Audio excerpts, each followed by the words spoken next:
Ինչպես է Գարեգինբն յուրացրել բերբերյանների ազգագրական հավաքածուի մեծ մասը։ Ազգագրական հավաքածուն, որ ես իպահ էի տվել մի կոլեգայի մոտ, որը իբրև թե էլի այդպես ազգասեր եւ ոճով շատ նման աշխատանքներ կատարող, բայց հետագայում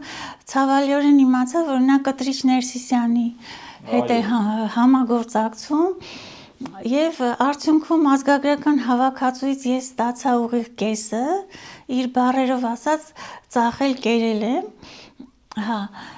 եւ քրեական գործ չհարուցվեց, իսկ հետագայում երկրորդ գողությունը տեղի ունեցավ, որ էլի որոշ բաներ, այսպիսի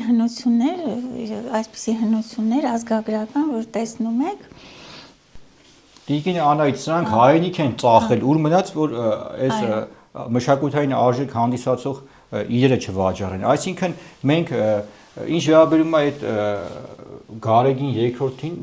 մենք իրան շատ լավ գիտենք, իր այն քութիկ աղբորը ագենտ Եզրասին, սա Եզրասը այս ամեն ինչի համար պատասխան տալու, որտեղ Եզրասը այդ մաֆիայի կարգառուն անդամ է եւ մենք եւս մեկ անգամ մեր հայրենակիցներին այսքանից հետո այն ինչ պետքա լինի, որ մենք այս վիժվածքներին չբացահայտենք Տիկին Անահիտ, այսինքն հայ ժողովուրդը մի բան պետք է անի 2026 թվականին գնա կանգնի, ընտրատեղամասը չգնա,